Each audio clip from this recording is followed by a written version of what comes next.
many of the problems we face are not even spiritual.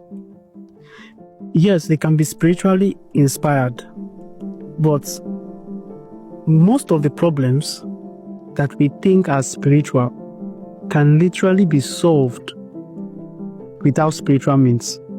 Let me explain.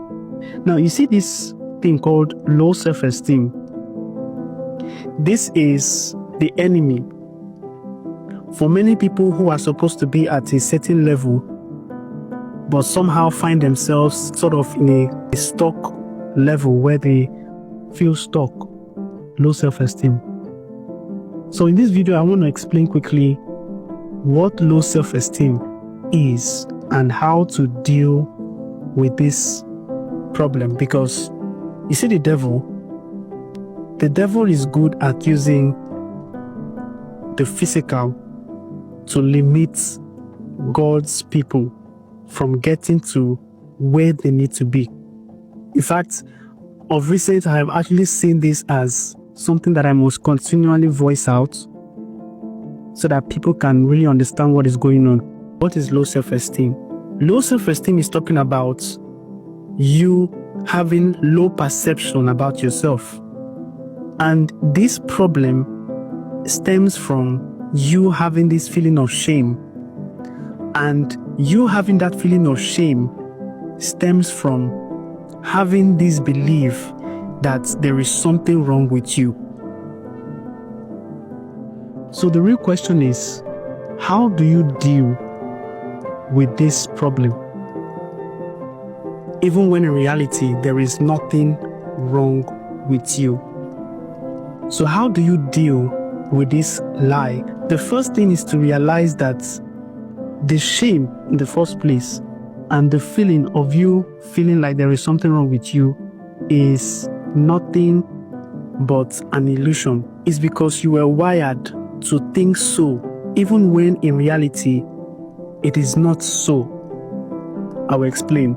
Now, when you were born as a child, our minds as children are very powerful because your mind is still fresh, your brains are still very active, so it is very easy for you to create and to store perceptions. For a child who has a promising destiny, born to a family, somehow this child gets inconsistent love from the parents or from the caregivers.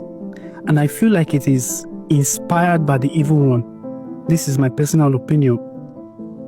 So the child finds him or herself trying to, get the love from his father, trying to get attention from his mother, but somehow the love isn't so consistent. The father is not available. The mother is not consistent in showing love. And sometimes the child will have to walk and try to prove him or herself just so as to earn the affection of the mother or the father somehow.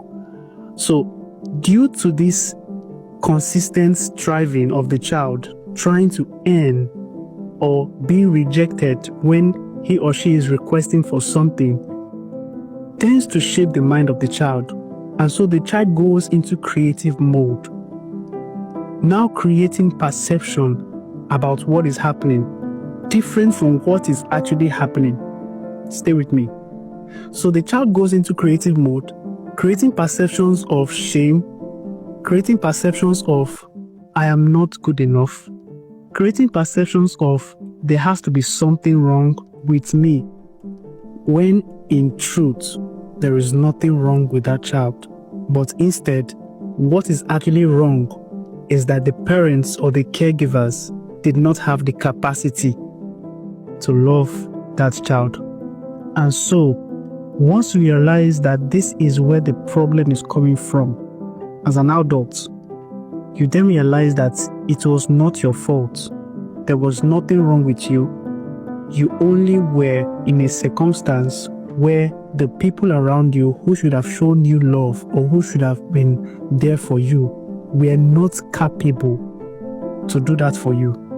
Even while you are complete in yourself, even while you are whole and wonderful and beautiful in yourself.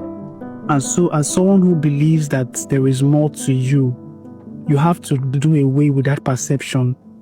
You have to debunk, you have to kill that perception, that lie, and come to the truth of that you are enough and that there is nothing wrong with you.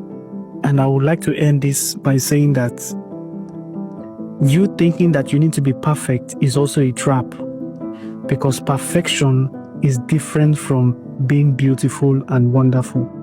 But that will be for another day's, talk. But for now, you can follow me for more contents like this. Share and like this video. Stay inspired.